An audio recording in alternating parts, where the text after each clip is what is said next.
बातें हैं उस पर मर मिटने का मन करता है। अब इतने भारतीय जनता पार्टी इतनी बोली है कि मतलब साहब दिल खुश हो जाता है। तब मोदी जी एक विजन लेके चले हैं, ये बिल्कुल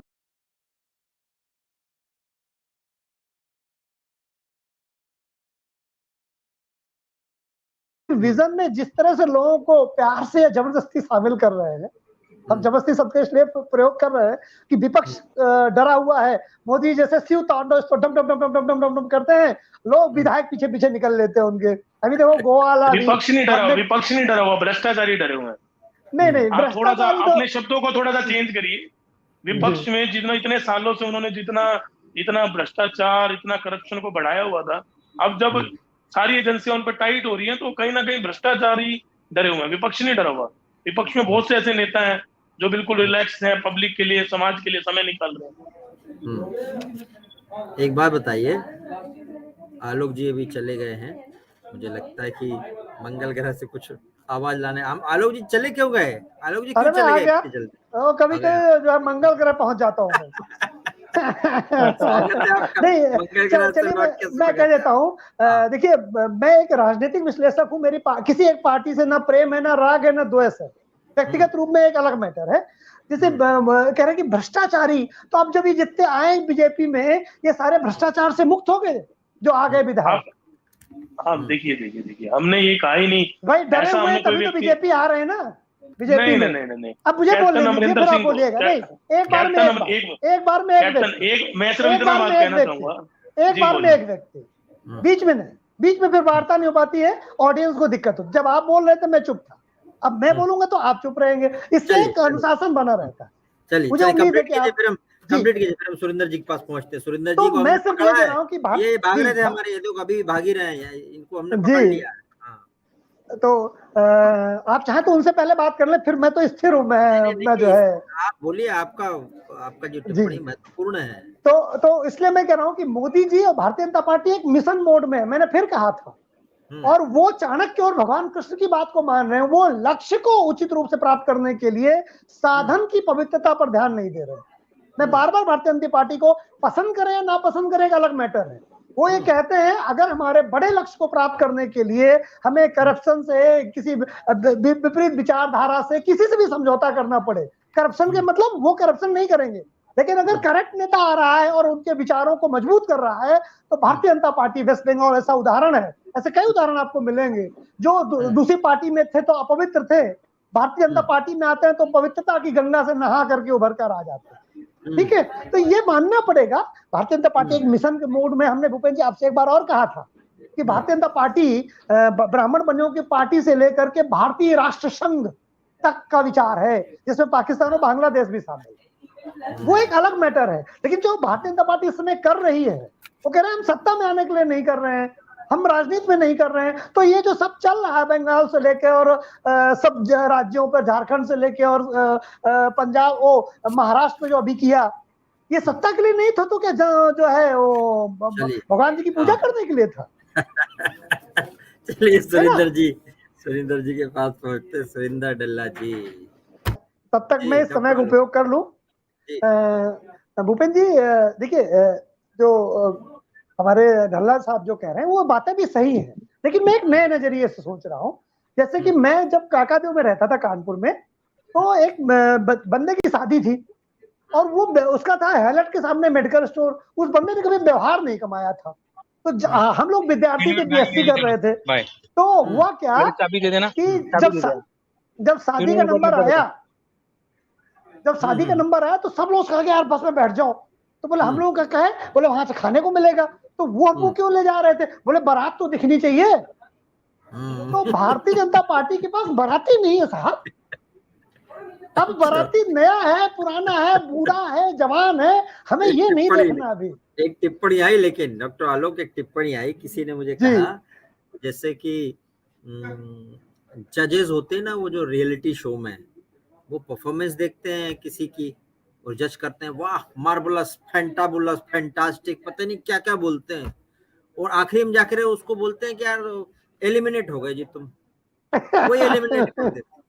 अच्छा, बोलने के टाइम पे खुद बोल देते। तो ऐसे ही जब राहुल गांधी परफॉर्मेंस करते हैं तो पब्लिक बोलती फैंटाबुलस, फैंटास्टिक, फैंटागोरिकली मैजिकली जने क्या क्या बोलती है, लेकिन आखिर में जाके वो एलिमिनेट कर देती है। समस्या यहाँ आ रही है। तो मतलब बंदा है तो बड़ा, लेकिन काम चल ना पा रहा है।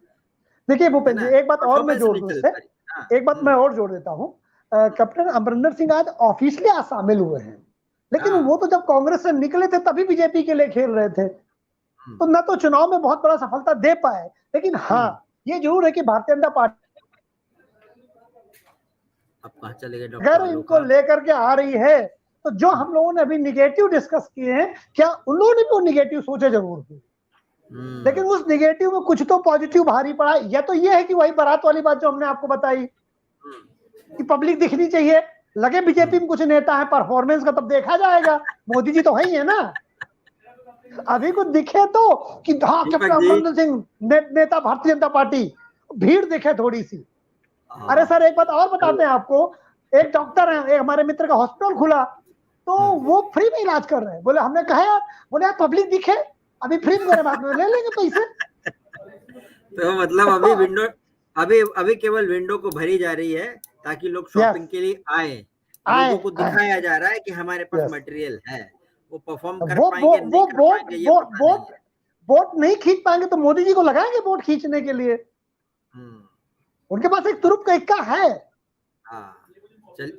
चलिए अभी वोट के लिए जरूरत नहीं है इनको।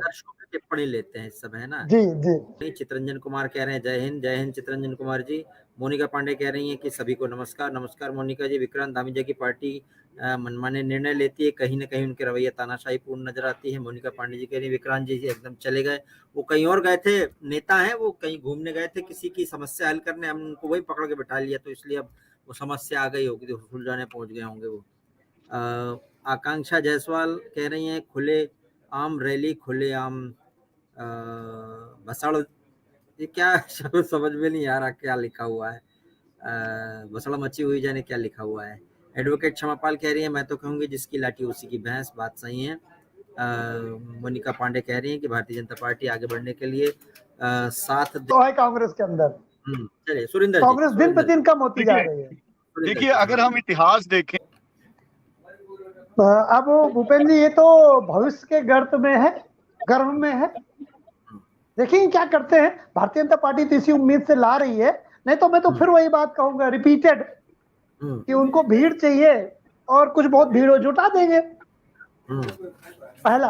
दूसरी बात अगर हम इसे देखें, भारतीय जनता पार्टी कोई भी काम, जमहूरियत एक तरह हुकूमत है जिसमें सिर गिने जाते हैं, भीड़ की जरूरत होती है। तो भारतीय जनता, हम बता रहे ना कि जब हमें भारतीय जनता पार्टी को नए सिरे से अपने आप को एस्टेब्लिश करना है, तो जो अपने लोग हैं वो तो हैं ही, उनके साथ में नए लोगों को जोड़कर वो ये नहीं देख रहे कि कितना फायदेमंद कितना नुकसानदायक, बोले पहले आओ फिर देखा जाएगा तुम्हारा कैसे उपयोग किया जाए, पहले आ तो जाओ। ये लगे तो उनके पास भीड़ है। हाँ, भारतीय जनता पार्टी एक सशक्त, देखिए सिख चेहरा मिल गया उनको एक सिख चेहरा मिल गया, आप ये नहीं मानते? क्योंकि बिल्कुल मानते हैं, ये इशू है वहाँ, ये इशू बहुत बड़ा इशू है। यस, आप ये समझिए कि कितने बड़े सिख चेहरा वो अलग बात, लेकिन भारतीय जनता पार्टी का एक सिख चेहरा वो बड़े प्रमुख रूप से बनेंगे। वो अब अपवाद हो सकते हैं कि उन्हें उस मंडल में ना राजा 75 साल प्लस वाले में, हाँ मार्गदर्शक मंडल, क्योंकि अब ये देखना है कि 2024 के बाद हमारे जो प्रधानमंत्री जी वो कहाँ रहेंगे, वो भी तो देखना है। वो भी उनका भी नंबर आ रहा है। बिल्कुल थे। फिर राष्ट्रवाद के अगेंस्ट में आया था ना आतंकवाद, तब क्योंकि तब पाकिस्तान मजबूत था, तब पाकिस्तान तो इसका मतलब है कि फिर इसका मतलब है कि सिख जो पंजाब में थे, जो राष्ट्रवाद था वो पाकिस्तान के सहारे था, वो ताकतवर है तो हमारा राष्ट्रवाद कमजोर हो जाएगा। नहीं सर, मेरी बात समझिए उस बात को, हमारा पंजाब दुखती नस है सर। आतंकवाद था, मैं कहाँ कहता हूँ आतंकवाद नहीं आ रहे, हम तो आतंकवाद के खिलाफ लड़े हैं भाई। नहीं, हम तो आतंकवाद के खिलाफ, बात अगर उस समय हर गांव में फौजी था ना, उस समय तब भी बुत थे ना, फिर तो वो फौजी लड़ता था, कैसे मजबूत हो गया?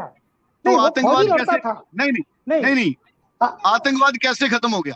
आतंकवाद कैसे खत्म हो गया? तो वो आतंकवाद तो जम्मू कश्मीर में भी खत्म हो रहा है। कहाँ खत्म हो रहा है? खत्म करती है ना, बिल्कुल खत्म हो रहा है। जम्मू कश्मीर में कोशिश है, अभी खत्म नहीं हुआ, लेकिन पंजाब में तो आतंकवाद खत्म हुआ। कर रहे हैं, उनको अपनी पार्टी में सुधार करना चाहिए।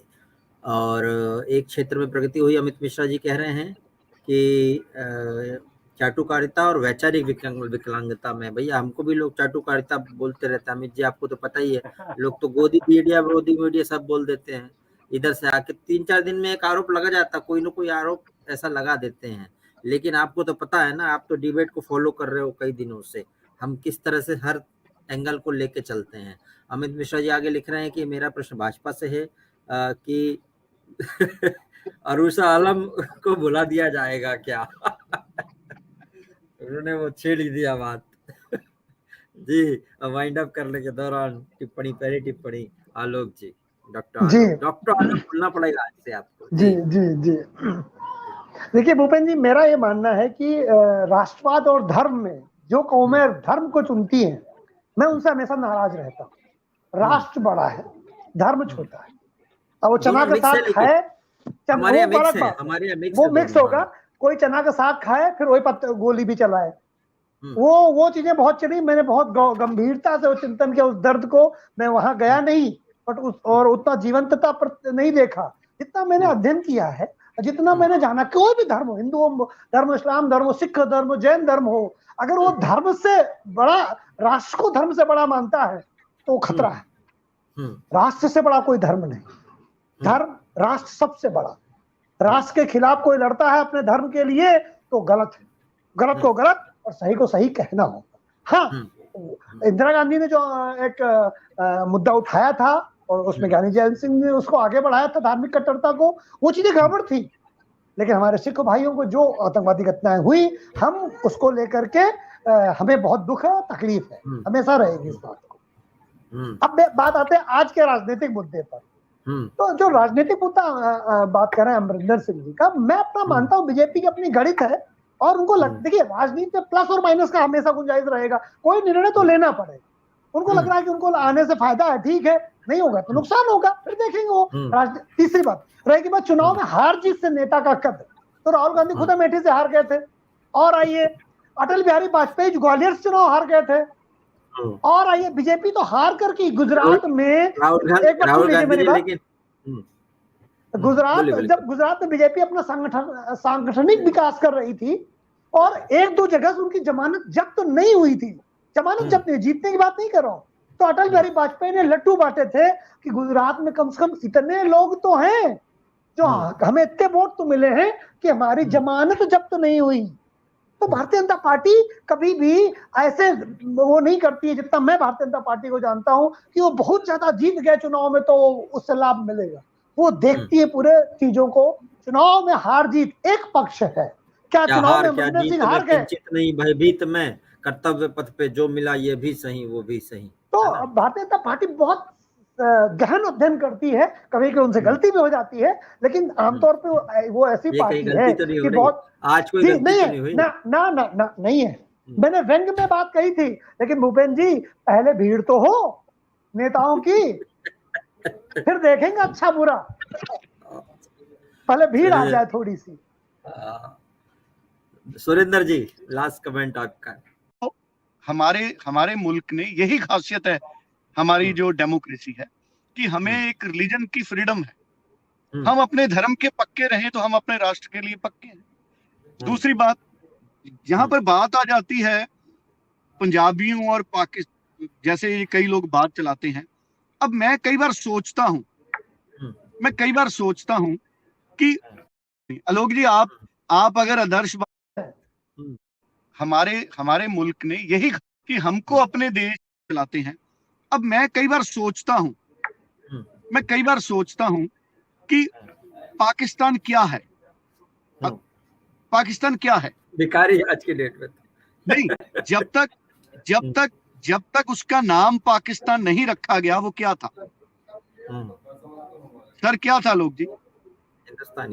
उपेंद्र जी चलिए मैं इसको मैं बता दूं एक मिनट, मैं जोड़ देता हूं 30 सेकंड मेरी भावना सुन लीजिए। पाकिस्तान क्या था मैं बता दूं 30 सेकंड। जिहादियों का वो समूह जो भारत में आके एक अंग को काट दिया, वो पाकिस्तान। वो नफरत करने वाला लोगों का वो समूह पाकिस्तान में रहता है जो पूरे भारत में थे, इन्हें अलग एक राष्ट्रीय पहचान चाहिए थी अपने धर्म की वजह से। वो है पाकिस्तान। वो पाकिस्तान है जो भारत से जन्म से नफरत करता है। था का कोई मतलब नहीं होता इतिहास में। आज पाकिस्तान क्या है? भारत से नफरत करने वाले लोगों का समूह है। हम इसी चक्कर में बर्बाद हो गए। हम इसी चक्कर में साहब बर्बाद हो गए। वहाँ के प्रधानमंत्री ने बोला मैं किसी को फोन करता हूँ तो लोग सोचते पैसा मांगने के लिए फोन कर रहा है। वो ऐसे लोगों का समूह है जो भारत से नफरत करने के लिए पैदा हुआ है। अरे वहाँ पे सब वहाँ ऐसे लोग रहते हैं जो भारत से नफरत करते हैं। आलोक जी मेरी बात सुनिए, दोनों देशों में ऐसे लोग हैं जो एक दूसरे से नफरत करते हैं, दोनों देशों में। भाई साहब देखिए, मैं आदर्श बातों पे भरोसा नहीं करता।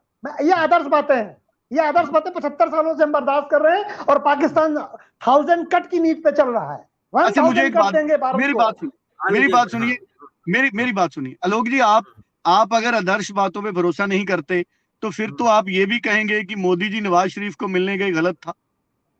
वो कूटनीतिक रणनीति थी। वो प्रधान दूसरे प्रधान से नहीं। फिर देखिए उसमें मैं फिर बहस का लेकर आज समय नहीं है। सर मेरी बात सुन लीजिए।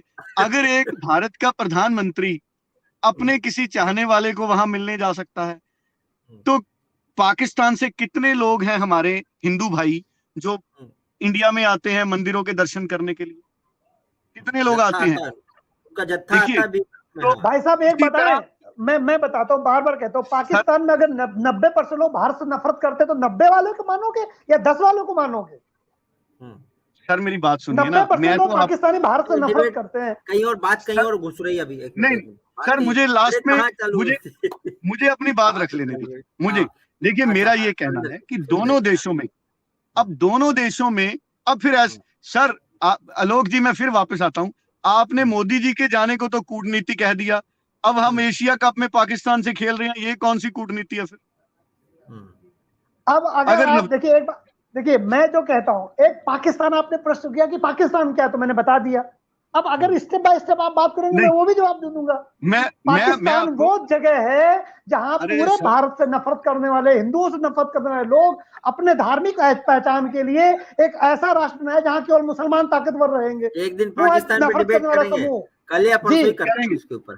जी आप करिए, और उसके बाद मैं बिल्कुल सही लॉजिक दूंगा आपको। मैं आपको यही कहने वाला था कि जब बंटवारा हुआ तो बॉर्डर कहां पे बना? अमृतसर, लाहौर, ये सब भारत का ही था, ये हमारा ही था, ये लाहौर। मुझे याद है अफगानिस्तान तक थे, अफगानिस्तान का जो हमारी कैपिटल थी। तो फिर वो बात इतिहास में नहीं जाएंगे। जो अब काजू इतने महंगे खाते हैं ना, वो हमारी प्रोडक्शन होनी थी काजू, वो हम बेचते दूसरी दुनिया को महंगे। तो मेरे कहने का मतलब है कि ये वक्त के साथ जो चीजें बनी, इनको सिर्फ मोहब्बत से हल किया जा सकता है। सबसे बड़ा राष्ट्रभक्ति क्या है कि हमारे बच्चे जब अमेरिका में पढ़ने जाते हैं, जब यूके में पढ़ने जाते हैं, जब लंदन में पढ़ने जाते हैं, तो वहां पाकिस्तान के बच्चे भी साथ ही पढ़ रहे होते हैं। फर्क ये है कि आज के टाइम में हमको अपने धर्म का पक्का रहना है, अपने राष्ट्र का पक्का रहना है, लेकिन जो भी दूसरे देश हैं उनके साथ हम अच्छे संबंध बनाएं। हमको अपनी कोशिश जारी रखनी। लिसेस्टर में पाकिस्तानी ग्रुप जो है वो हिंदुस्तानी लोगों पे हमले कर रहा है, आप देख रहे होंगे टीवी में, ये सब चल रहा है। गलत हो जाएगा डिस्कशन। जो जम्मू कश्मीर से भी बड़ी मेहनत करते हैं।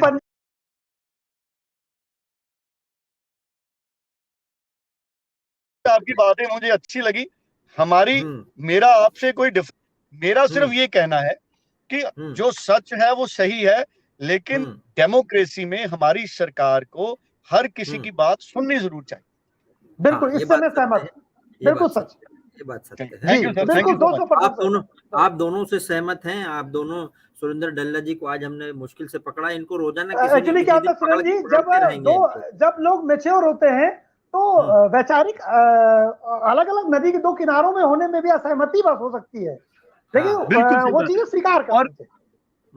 मैं आलोक जी एक बात आपको बताता हूं, मैं ऐसा पत्रकार हूं जिसने किसान आंदोलन में भी नरेंद्र मोदी जी का विरोध नहीं किया।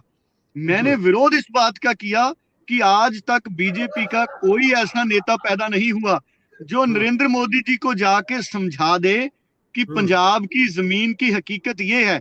और भूपेंद्र जी, मैंने कहा था एक दिन अब भैया कि बिल्ली जिस के दिन गले में घंटी कौन बांधे, बिल्ली के गले में घंटी कौन बांधे, सब आपने मुझे डरते हैं। बोला था, आपने मुझे बोला था। हाँ, मैंने ये भी बोला था कि जिस दिन नरेंद्र मोदी जी समझ गए कि पंजाब जी। के किसानों की असल दिक्कत क्या है, उस दिन किसानों के कानून वापस हो जाएंगे। और देखिए, नरेंद्र मोदी जी नहीं वापस किए। आपने बोला था, मैंने, और आपने मुझे और बोला मैं था, आज ये भी मुझे याद कहता है। हूँ, हाँ, उन कानूनों में बहुत कुछ ऐसा था जो फायदेमंद था। फर्क जी। क्या है, जो दूरी थी समझा नहीं आपस पाए। में, जो कन्वर्सेशन समझा नहीं नहीं हुई, जो दूरी मिसकम्युनिकेशन, थी, उसका नहीं नुकसान, मिसकम्युनिकेशन, लैक ऑफ हाँ। कम्युनिकेशन का नुकसान। जी। जी जी।